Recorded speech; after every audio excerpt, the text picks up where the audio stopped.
자, 여기 보니까 더 좋은 믿음이라는 주제로 지난 2시간에 걸쳐서 이미 말씀을 드렸고요. 오늘 정리를 하도록 하겠습니다. 자, 오늘 본문에 보면 이 사람들은 다 믿음으로 말미암아, 특별히 여기서 강조하고 있는 것은 물론 구약 성경에 기록되어 있고, 그리고 초대교회에 이루어진 그 모든 믿음의 사람들을 포함하지만 좀 더 구체적으로는 히브리서 11장에 나타나 있는 그 믿음의 사람들 하나하나를 설명하면서 그들이 가졌던 믿음이 얼마나 위대하고 얼마나 존경스러운 믿음인가 하는 것을 언급해 주셨습니다. 그러면서 정리할 때 지금까지 언급했던 이 모든 믿음의 사람들은 이 사람들은 모두가 다 믿음으로 증거를 받았다는 겁니다. 믿음이라는 게 뭐예요? 보이지 않는 것들의 증거다. 이게 믿음이에요. 그러니까 그들은 믿음 그대로 바라보는, 보는 것처럼 그들은 믿었다는 거죠. 자, 그런데 그런 가운데서도 그들은 약속된 것은 받지를 못했다. 약속된 게 뭐예요? 메시아가 오시는 것을 보지 못했다는 거예요.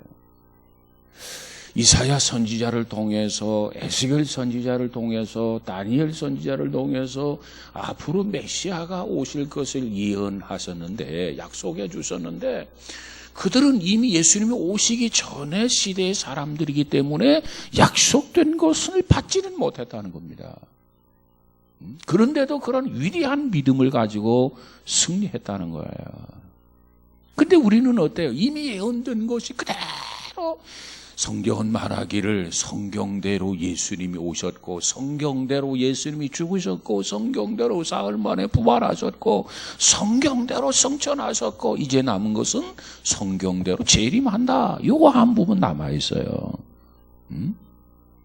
그런데 자, 약속된 것을 받지 못했던 구약의 성도들보다 오늘 우리 신약의 성도들은 얼마나 귀한 은혜요, 얼마나 귀한 특권이요, 얼마나 귀한 축복 속에 살아가고 있느냐 그 말이에요.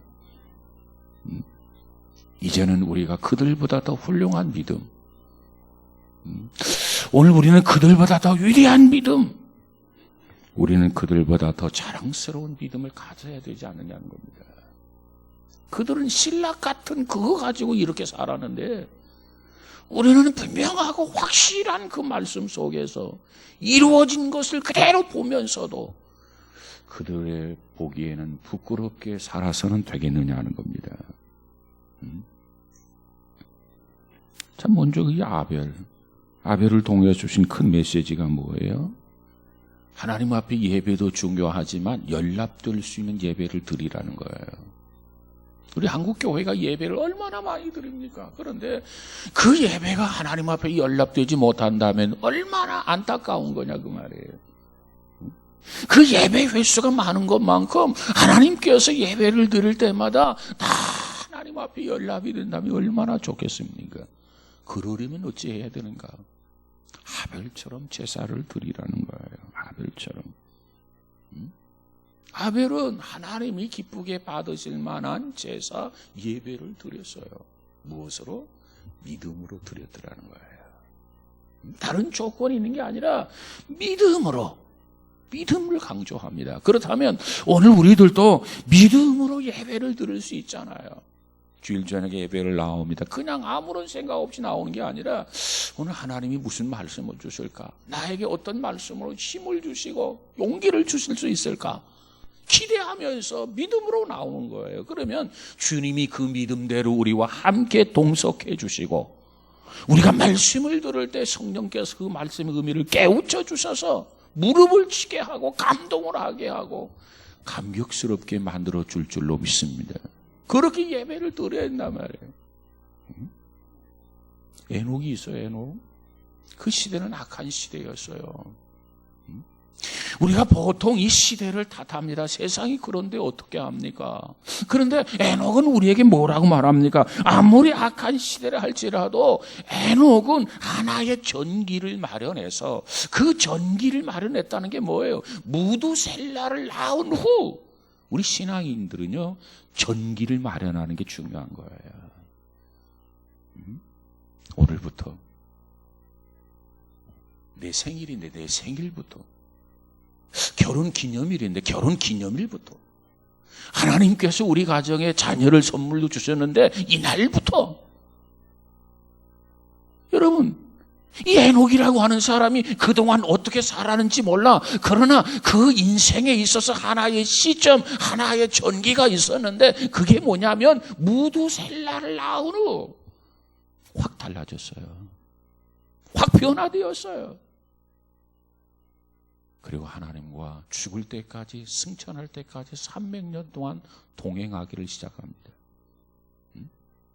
우리는 뭐 새해 첫 시간도 맞이하고, 또 조금 있으면 69차 작밤 기도회도 하고, 여러분, 우리가 신앙의 전기로 삼아야 할 그 시점이 우리에게 얼마나 많은 기회가 있는 줄 몰라요. 그런데 그러한 의미를 그저 아무런 의미시는 것보다도, 야, 69차 작전 밤 기도부터 내가 이처럼 달라지고, 내가 이처럼 새로워지고, 내가 이처럼 변화된 삶을 산다,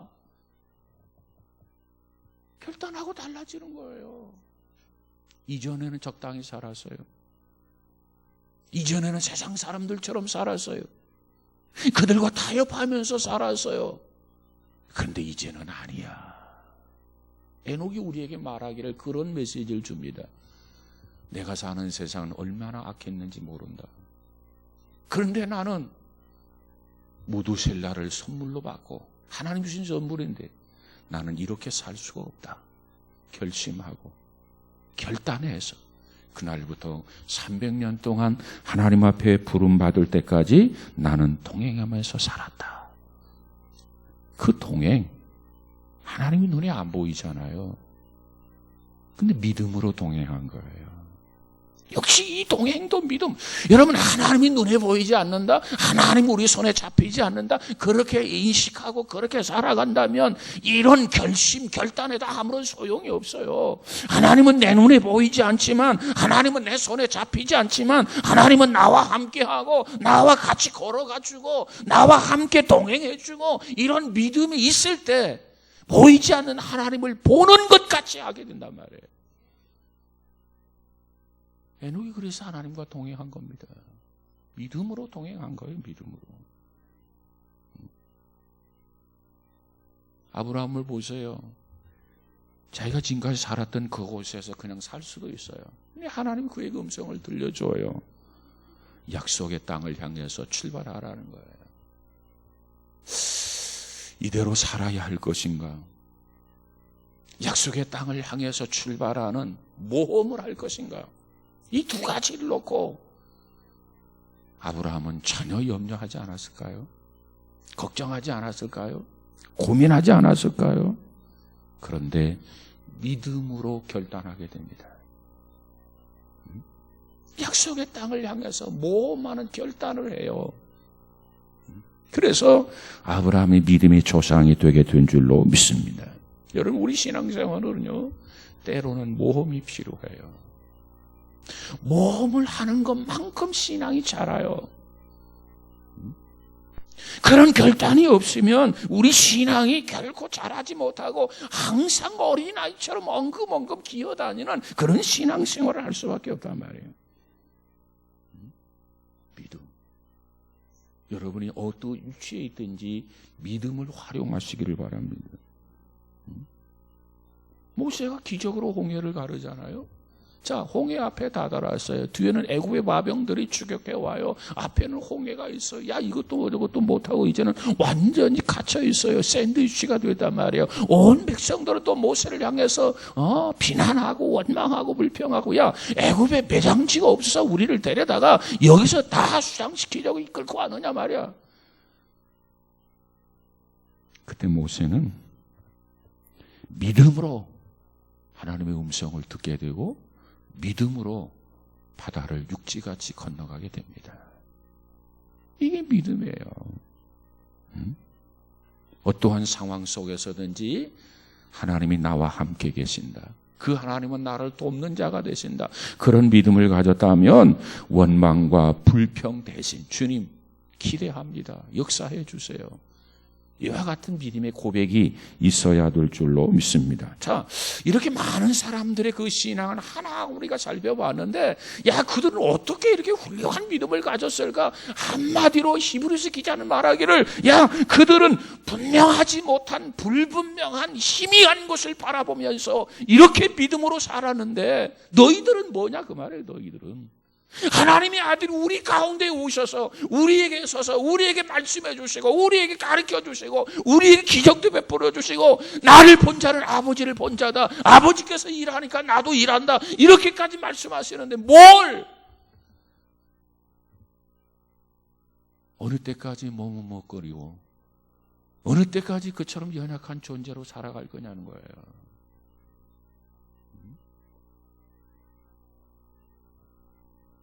참 어떻게 보면 이 히브리서 기자가 굉장히 답답했던 것 같아요. 그 상황을 보면은. 무엇보다도 구약의 성도들보다 오늘 신약의 우리들은 정말 귀한 은혜요, 귀한 축복 속에 살아가는 것을 믿으시기 바랍니다. 그래서 지난 시간에 5가지를 말씀을 드렸어요. 5가지. 구약의 신자들보다도 우리들은 확실한 구원관을 갖게 됐다는 거죠. 구약의 성도들은 불분명한 구원관이에요. 야, 이거 믿어도 되는 거야? 야, 이거 따라가도 되는 거야? 정말 하나님의 아들이 이 땅에 오시는 거야? 불분명하고 의구심을 가질 만한 상황이었는데, 이제는 그분이 오셨단 말이에요. 오셔서 우리가 십자가에 달리셔서 죽으셨어요. 그리고 500여 사람들이 보는 데서 승천까지 하시면서 내가 다시 오마 약속까지 해주셨어요. 그래서 무엇보다도 확실한 구원관, 또 확실한 메시아관을 가질 수 있었다. 예수 그리스도는 정말 하나님의 아들이요 메시아였다, 그리스도였다. 그리고 또 성령에 관한 신학, 성령이 내주하신다. 구약에서 성령의 역사는 들어왔다 나갔다 하는 성령의 역사였어요. 하나님을 섭섭하게 해드리고 하나님 앞에 순종하지 않고 그러면 구약의 성령은 떠나는 거예요. 그래서 다윗이 내게서 성령을 거두어 가지 말아 주소서 그렇게 기도하잖아요. 왜? 사울 왕에게 성령이 떠나니까 질질 침을 흘리고 미친 짓을 하는 거야. 그것을 다윗이 보았어. 야, 성령이 떠나니까 저렇게 사람이 비참해지는구나. 그래서 다윗은 하나님 앞에 회개하면서 제일 걱정하는 게 뭐냐면, 혹시 나에게 성령을 거둬가지면 어떻게 하나. 그래서 내게서 성령을 거두어가지 말아 주소서. 다윗이 그렇게 기도합니다. 왜? 구약에는 성령이 오셨다 가셨다 하는 거예요. 그런데 신약에는 성령이 우리 안에 오면 세상 끝날까지 함께해요. 내가 아무리 인정하지 않아도 함께 계세요. 아무리 내가 전대하고 박대해도 내 안에 계세요. 섭섭하지만 성령이 떠나질 않아. 왜? 이건 약속입니다. 세상 끝날까지 너와 함께하리라. 이것이 예수님께서 승천하시면서 보내신 성령, 그 성령을 우리가 오순절에 임한 성령이라고 그러는데, 그 성령은 오셨다 떠나는 게 아니라 세상 끝날까지 우리와 함께하기 위해서 보따리를 싸가지고 우리 가운데로 오셔서 우리 안에 계시는 분이에요. 이 성령관이 달라졌어요. 네? 구약의 핵심은 이스라엘 민족의 핵심이지만은 신약의 핵심은 우주적인 핵심. 오직 성령이 너에게 임하시면 예루살렘, 유대, 사마리아 땅끝까지 이르러 내 증인이 되라. 자, 이렇게 말씀하셔서, 그래서 이 복음이 로마로 갔다가, 이 복음이 구라파로 갔다가, 이 복음이 미국으로 갔다가, 이 복음이 동양으로 들어오고 점점 거쳐서 다시 유대로 또 팔레스타인으로 돌아가는 모습을 우리가 보게 됩니다. 그 다음 마지막 5번째 뭘 했냐면은 미래에 대한 소망을 갖게 됐다는 거죠. 분명한 소망을 우리가 갖게 되었더라. 예수님께서 말합니까? 내가 가서 너희를 위해서 처소를 예비하겠다는 거예요. 너희를 위하여 처소를 예비하러 가노니, 가서 예비하면 내가 다시 와서 너희를 데리러 가겠다. 이게 주님의 재림의 약속이란 말이죠. 자, 이렇게 5가지를 설명해 드렸는데, 그 다음 자, 이 5가지를 통해서 우리가 믿음으로 살아가는데, 믿음으로 살아가는 것을 뭐라고 설명하느냐? 히브리서 기자는 믿음의 경주자라는 말을 써서 경주자라는 겁니다. 우리 믿음의 사람들은 하루하루 살아가는 것이 경주자로서 살아가는 거예요. 그러면 어떤 의미로서 경주자로 비유를 했느냐? 믿음의 사람들을 경주자로 비유해서 설명하고 있는데, 첫 번째로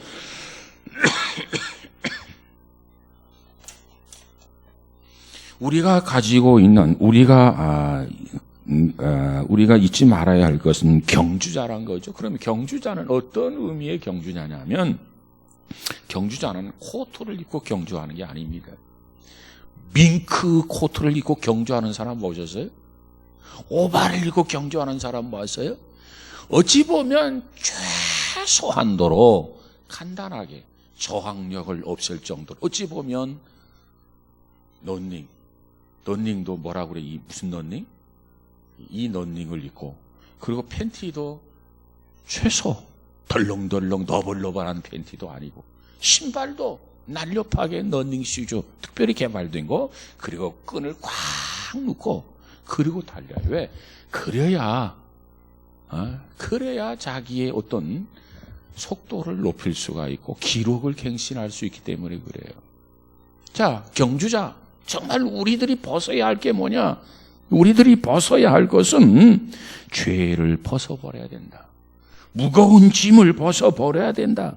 얽매이기 쉬운 죄를 벗어버려야 된다. 여러분, 이 죄 문제를 해결하지 아니하고 이 죄의 발목에 잡혀 있는 한 어떻게 믿음으로서 경주를 할 수 있겠습니까? 그래서 무엇보다도 무거운 것, 얽매이기 쉬운 죄, 이 장애물을 다 제거해라. 그 다음에 두 번째로는 경주자로서는 반드시 인내가 필요해요. 여러분, 이 마라톤 하는 사람 보세요. 42.19km 인간의 한계를 시험하는 그런 그 경주인데, 저는 42.19km 완주해 본 적은 없어요. 근데 뭐 고등학교 때 20km 단축 마라톤 해가지고 20km는 한번 뛰어본 적이 있는데, 떠날 때는 큰 마음을 먹죠. 내가 완주하겠다. 내가 늦게라도 내가 들어오겠다. 그리고 가는데 숨이 그냥 턱 밑으로 올라와가지고 헉헉거려지고, 몇 걸음 걸어가다가 또 좀 뛰다가 걸어가다 뛰다가 그런데 겨우겨우 죽지 못해서 돌아온 적이 있어요. 자, 보세요. 경주자는 인내하지 않고는 불가능해요. 기록을 갱신할 수 없어요. 또 여러분, 경주를 완주해도 이 경주라고 하는 것은 기록 싸움이잖아요. 에? 누구보다도 한 발자국이라도 앞서야 되잖아요. 완주하는 게 중요한 게 아니야. 완주한 그 다음에는 기록이 빠르냐 늦으냐 앞서느냐 뒤서느냐가 문제라. 그렇습니다. 인내하지 아니하고는 마지막 지점 목적지에 골인할 수가 없어요. 여러분, 우리 신앙인은 경주자다. 인내해야 돼요. 때로는 속상할 때도 있고, 때로는 괴로울 때도 있고, 때로는 집어치우고 싶은 마음도 있고, 때로는 뒤집어 엎고 싶은 마음도 있고. 그러나 주님은 그때마다 우리에게 뭐라고 말합니까? 참는 자가 복이 있나니라. 참아야 돼. 참지 아니하고는요, 믿음의 경주자로서 골인할 수가 없어요. 농사 하나를 지어도 농작물 보세요. 금년에도 태풍이 6번째쯤 온다고 그러는데, 그 태풍을 견뎌내야 최상의 과일이 되잖아요. 태풍이 올 때마다 우르르 떨어져 버리는 과일은요, 관심도 안 가져요. 오히려 거추장스러운 게 돼요. 저거 돈도 팔지도 못하고 걷어가지고 다 처분해야 되잖아요. 아니, 따기도 바쁘고 다른 거 관리하기도 바쁜데 다 떨어져서 상품 가치도 없는 거 버려야 할 거, 그것들을 위해서 사람을 투입한다는 게 얼마나 속상한 거냐 말이에요. 인내해야 된다. 인내하지 않고는 좋은 결실로 맺을 수 없어요. 그래서 낙심해야 할 상황인데도 낙심하지 않고, 포기해야 할 상황인데도 포기하지 않고, 실망할 상황인데도 실망하지 않고, 그때마다 주께서 들려주시는 음성, 때가 이름에 거두리라. 그때까지 참아야 돼요. 참는 자가 복이 있어요. 한번 참아보세요. 정말 복이 있는지 없는지. 예? 내가 참기 잘했다. 당시에는 그냥 속상하지요. 당시에는 그냥 막 머리가 그냥 막 뚜껑이 열리려고 하지요. 막 폭발하려고 하죠. 그래서 막 씩씩거리죠. 혈압이 올라가죠. 그러나 하룻밤 자고 이틀만 자면 그래, 내가 참기 잘했지. 스스로 깨닫게 돼요. 참아야 돼요. 자, 그 다음 세 번째가 뭐냐면 목표가 분명해야 돼요.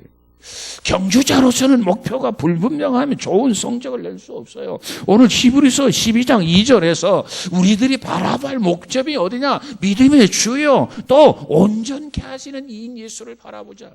우리의 목표가 예수님이란 말이죠. 그리고 그 예수는 우리를 온전하게 해주신다는 거예요. 이게 우리의 목표가 돼야 돼. 목표가. 우리가 처음 믿음으로 출발하게 될 때 주로 말미암아 믿음으로 시작했고, 주로 말미암아 그 믿음을 진행하게 되고, 주로 말미암아 그 믿음을 완성하게 되는 것을 믿으시기 바랍니다. 주님을 떠나서는 안 돼요. 여러분, 신앙생활이 언제부터 시작된 겁니까? 교회 등록한 날입니까? 세례받은 날입니까? 아니에요. 예수님을 만나서 예수님을 나의 구주와 주님으로 영접합니다. 내 마음에 오셔서 내 평생 동안 주인으로서 나를 다스리고 나를 지배하고 나를 통치하고 나를 깨우쳐주고 나를 책망도 하시고 주의 사람 만들어주세요. 그래서 예수 그리스도를 영접하는 그 순간부터 우리는 믿음의 첫 발을 내디디는 경주의 시작이 된 것을 믿으시기 바랍니다. 자, 그러면 무엇을 향해서 달려야 되느냐? 우리의 목표가 뭐냐 말이에요. 목표가 예수님을 향해서 달려야 돼. 예수님을 향해서. 예수님을 향해서 달린다라고 하는 말에 무슨 의미가 있느냐? 예수님을 닮아간다는 거예요. 주님을 바라보면서 닮아가기는 주님을 닮게 되어 있어요. 여러분, 우리가 이 태교육, 어렸을 때 그걸 굉장히 중요하게 여기잖아요. 뭔가 우리가 자꾸 바라보면 그 대상을 우리가 닮아가게 되어 있어요. 특별히 우리가 주님을 바라본다고 하는 것은 주님을 닮는 겁니다. 주의 형상을 닮는 거예요. 왜 우리가 주의 형상을 닮아야 되느냐 보세요. 하나님께서 아담을 지으실 때 하나님의 형상대로 아담을 지었어요. 근데 아담이 범죄했어요. 그리고 하나님의 형상을 잃어버렸어요. 주님께서는 다시 이 땅에 오셨어요.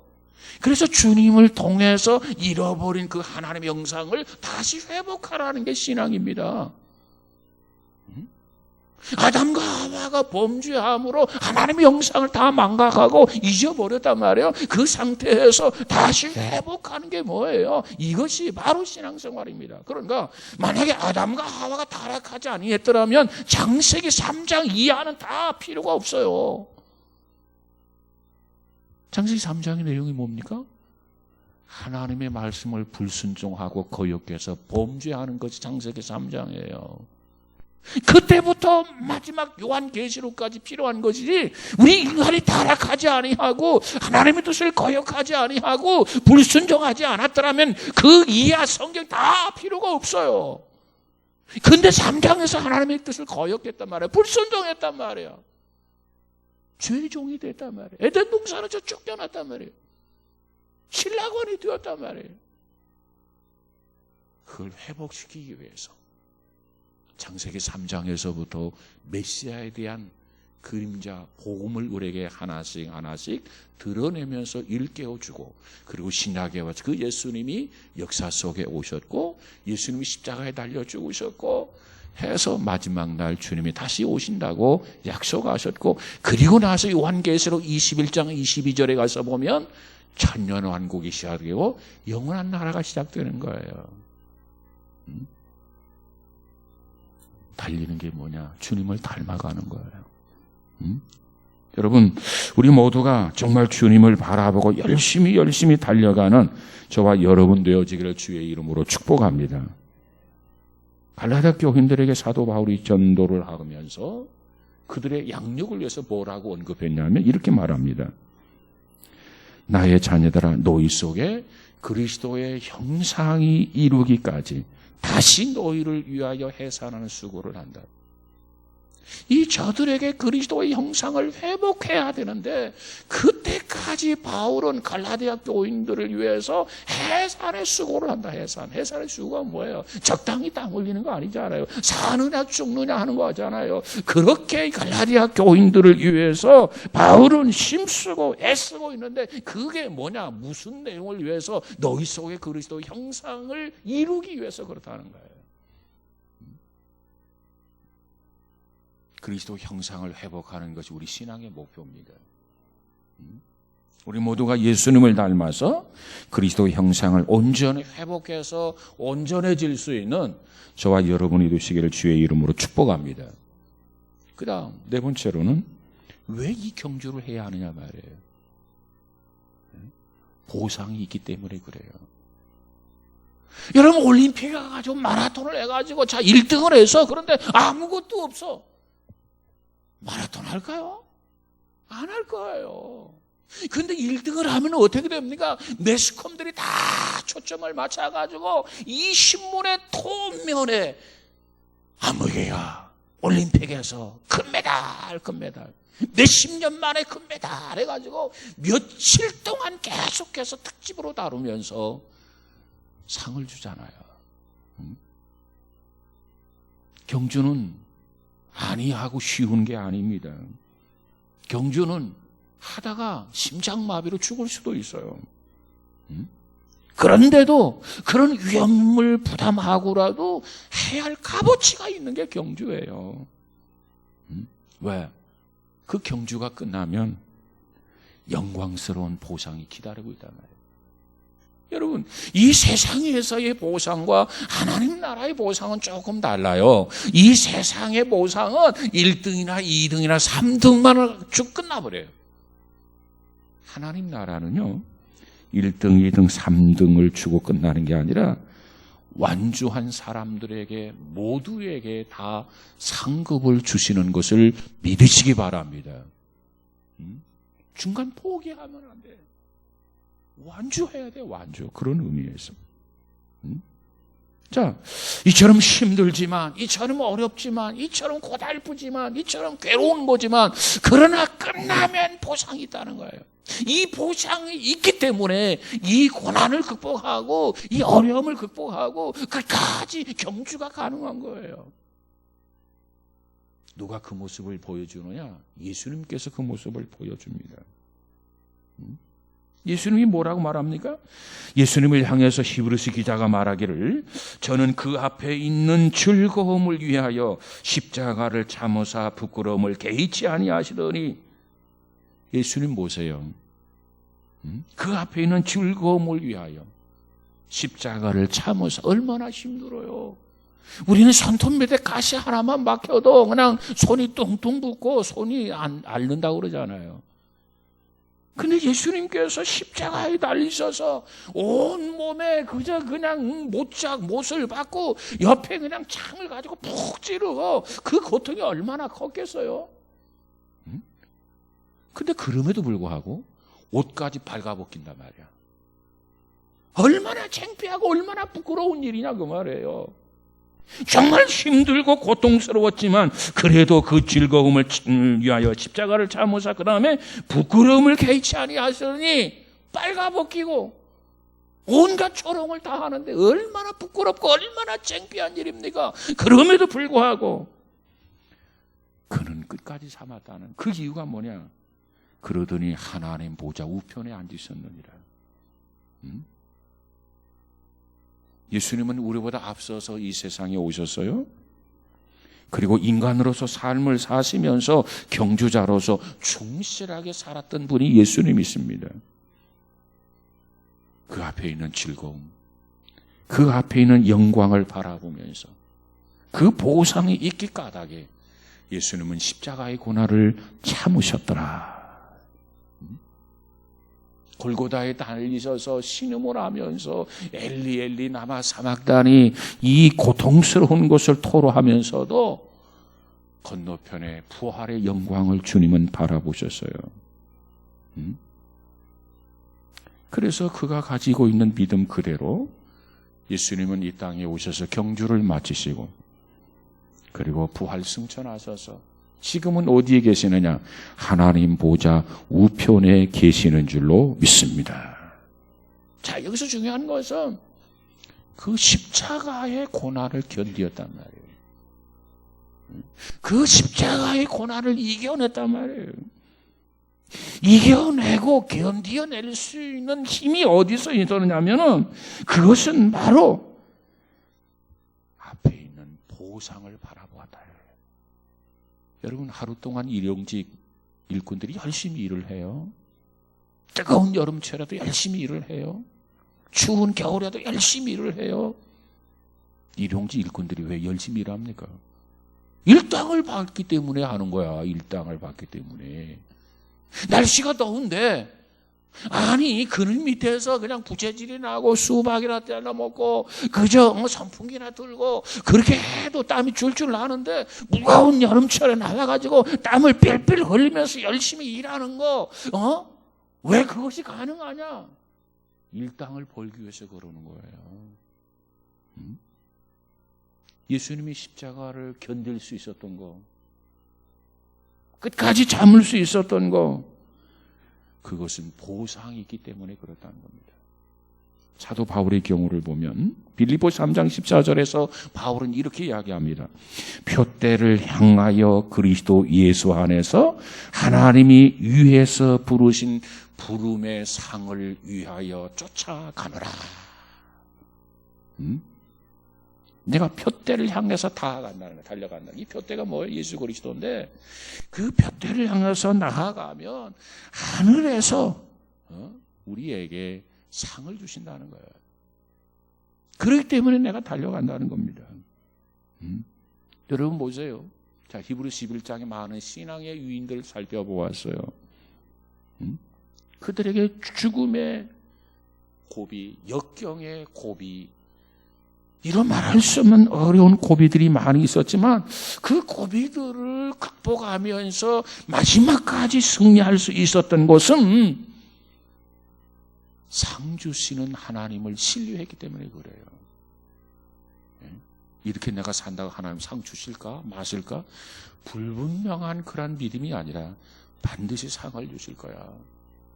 그 믿음이 있었기 까닭에, 그 확신이 있었기 까닭에 그들은 마지막까지 이 믿음을 가지고 산 줄로 믿습니다. 그렇게 본다면 히브리서 11장에서 제일 중요한 구절을 하나 뽑으라면 몇 절이냐면 히브리서 11장 6절이에요. 그 위인들 모두가 다 이 말씀을 근거로 해서 사는 거예요. 에녹이나 아벨이나 노아나 아브라함이나 모세나 요셉이나 야곱이나 모두가 다 히브리서 11장 6절이 가장 중요한 구절인데 이 말씀을 붙들고 이 말씀을 의지했기 때문에 그들은 이와 같은 믿음의 사람이 될 수 있단 말이에요. 히브리서 11장 6절의 내용이 뭡니까? 한번 읽어볼까요? 시작.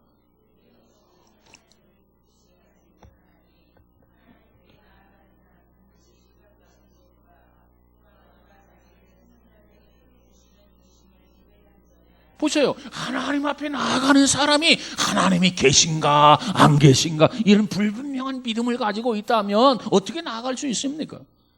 하나님 앞에 나아가는 자가 하나님은 살아계시다. 이 믿음이 있기 까닭에 가면서도 경주자로서 힘들고 쓰러질 듯 하는데도 쓰러지지 아니하고 마지막까지 힘을 내서 골인할 수 있도록 인내하며 달릴 수 있는 거 아니에요? 그리고 포기하고 싶어. 그러나 상급이 있단 말이에요. 우리는 상급에 대한 욕심이 있죠. 보물찾기 하면 눈이 뒤집히는 것을 우리가 봐요. 그 뭐 큰 것도 아니야. 그 작은 거 상품권 추첨을 해. 그러면 상품 추첨을 하는데 그걸 받지 못하면 그냥 어떤 사람 엉엉 우는 사람도 있어. 왜 울어요? 왜 울어요? 상품을 못 받았다. 근데 그것과 비교할 수 없는 상급이 우리에게 있어요. 하나님은 상 주시는 하나님이십니다. 그러므로 우리의 믿음의 경주는 결코 헛되지 않는다는 거예요. 결코 헛되지 않아요.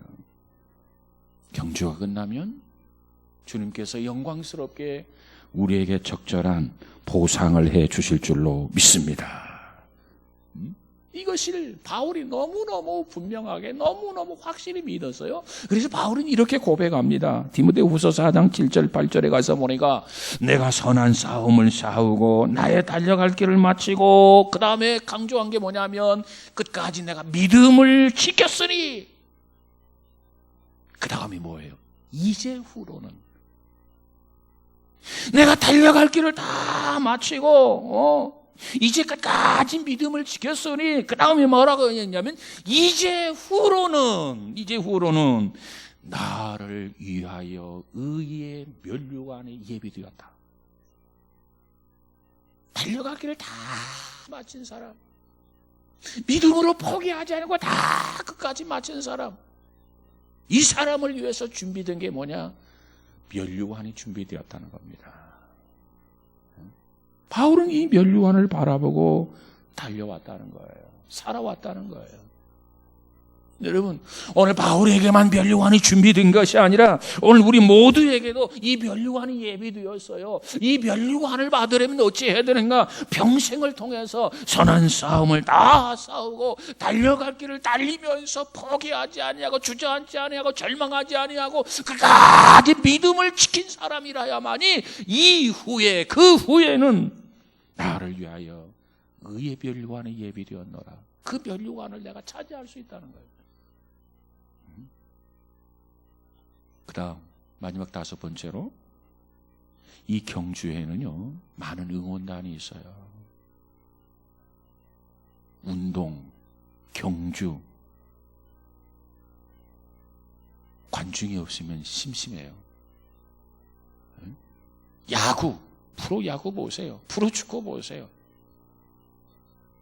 관중석에 사람이 그냥 텅 비어 있어가지고 축구하는 거 보세요. 재미도 없어 보이고 쓸쓸해 보이고. 근데 상암 경기장에 막 관중들이 꽉 찼어요. 축구 경기를 그때 한번 보세요. 저도 좀 이 프로축구, 프로야구를 한번 가보고 싶은데 전에 한번 잠실운동장을 내가 한번 가본 적이 있어요. 뭐 한 20년 넘었나? 한번 가봤는데 이 뭐 TV로 보는 거하고는 좀 다르더라고요. 우리 신앙인들이 좀 프로축구 좀 상암도 좀 가보고, 저 잠실운동장도 좀 가보고, 좀 그렇게 좀 살면 좋겠다 그런 생각이 들어서. 근데 나는 막상 바빠가지고 가보지는 못해서 그때 한번 갔는데 생동감이 있어요. 대단해요. 그리고 한 번은 연고전을 하는데 제가 연세대학교 연합신학원 나갈 때인데 그 나와가지고 다 응원해야 된다는 거예요. 그래서 처음으로 가봤어요. 그랬더니 막 그 경기장이 떠나갈 듯 막 대단해. 경기장이 막 들썩들썩 하는 것 같아. 예? 그래서 이런 세상도 있구나. 자, 오늘 어쨌든지 간에 관중이 있어야 돼, 관중. 오늘 우리의 이 경주에는 많은 응원단이 있는 것을 믿으시기 바랍니다. 오늘 본문에 뭐라고 말씀하고 있느냐? 1절 한번 볼까요? 히브리서 12장 1절. 시작. 12장 1절 시작.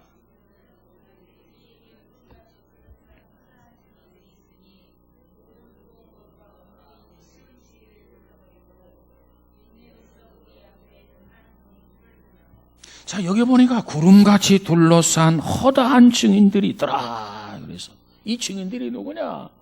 히브리서 11장에 나타난 믿음의 선배들이에요.